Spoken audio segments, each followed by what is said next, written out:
આગળ વાત કરીએ યુએસની સુપ્રીમ કોર્ટ રાષ્ટ્રપતિ ડોનાલ્ડ ટ્રમ્પને મોટો ઝટકો આપ્યો છે। વિશ્વના અનેક દેશો પર ટ્રમ્પે લગાવેલ ટેરિફને ગેરકાયદે ગણાવ્યું। ત્યારે વ્હાઇટ હાઉસના અધિકારીઓએ સીએનબીસી સાથે સ્પષ્ટતા કરી કે ભારત પરનો ટેરિફ દર 18% ઘટાડીને 10% કરવામાં આવ્યો છે। ત્યારે અમેરિકન રાષ્ટ્રપતિ ડોનાલ્ડ ટ્રમ્પે એક મોટો નિર્ણય લીધો છે, જેમાં તમામ દેશો પર 10% વૈશ્વિક ટેરિફ લાદવાના આદેશ પર હસ્તાક્ષર કર્યા છે। આ નવો ટેરિફ લગભગ તરત જ અમલમાં આવશે। વધુમાં કહ્યું કે હવે અમે એક નવી સિસ્ટમ લાગુ કરીશું અને પહેલા કરતાં પણ વધુ નાણાં એકત્ર કરવા માટે દરેક શક્ય પગલાં લઈશું।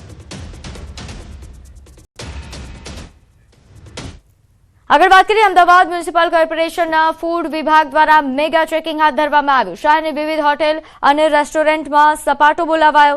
દૂધ અને દૂધની બનાવટોના 42 સેમ્પલ લેવામાં આવ્યા। આ ઉપરાંત પાણીપુરી સહિતના વિવિધ ખાદ્ય પદાર્થોની પણ તપાસ હાથ ધરાઈ। તમામ સેમ્પલ લેબોરેટરીમાં પરીક્ષણ માટે મોકલી દેવાયા છે। નિયમ ભંગ કરનાર 7 એકમો સામે દંડાત્મક કાર્યવાહી પણ કરાઈ। આ ઉપરાંત હાલ સેમ્પલને તપાસ અર્થે મોકલવામાં આવ્યા છે, જેનો રિપોર્ટ આવ્યા બાદ હજુ વધુ કડક કાર્યવાહી હાથ ધરાશે। તો એમસીના ફૂડ વિભાગ દ્વારા હાલ મેગા ચેકિંગ હાથ ધરવામાં આવ્યું। આગળ વાત કરીએ અમદાવાદમાં ફરી એકવાર નકલી પોલીસ બની લોકોને લૂંટવાનો કિસ્સો સામે આવ્યો છે। ટ્રાફિક પોલીસ બનીને વાહન ચાલકોને રોકી લાયસન્સ અને કાગળિયા ચેક કરતો એક વ્યક્તિ અસલી પોલીસના હાથે રંગે હાથ ઝડપાઈ ગયો। હબીબપુરા કટ પાસે ફરજ પર રહેલી એન ડિવિઝન ટ્રાફિક પોલીસને શંકા ગઈ, જ્યારે એક વ્યક્તિ ખાકી પેન્ટ અને પોલીસ જેવા બૂટ પહેરી વાહનો રોકતો નજરે પડ્યો। પૂછપરછમાં ખુલ્યું કે તેની પાસે કોઈ ઓળખપત્ર ન હતું, છતાં પોતે પ્રહલાદનગર પોલીસ સ્ટેશનમાં ફરજ બજાવતા હોવાનો દાવો કરતો હતો।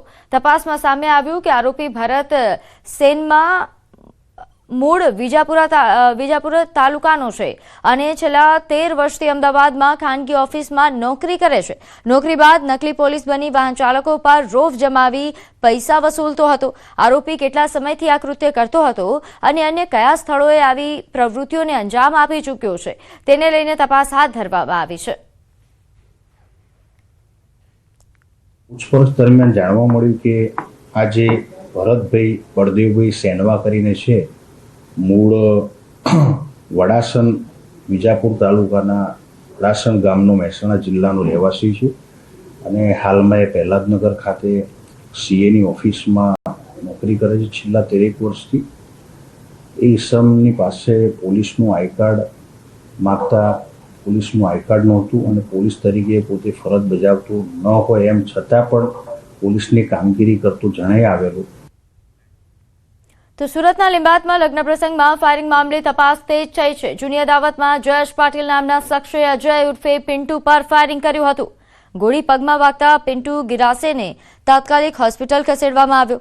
પોલીસે સહ આરોપી સુરેજ ઉર્ફે ભવંડર પાંડેની ધરપકડ કરી। મુખ્ય આરોપી હજુ ફરાર છે। ફરાર મુખ્ય આરોપીને ઝડપી પાડવા પોલીસે અલગ અલગ ટીમો બનાવી છે। તો સહ આરોપી સૂરજ ઉપરાંત ના આરોપીઓને હાલ પકડી પાડવામાં આવ્યા છે, જો કે મુખ્ય આરોપી ફરાર છે, જેને શોધવા માટે ચક્રો ગતિમાન કરવામાં આવ્યા।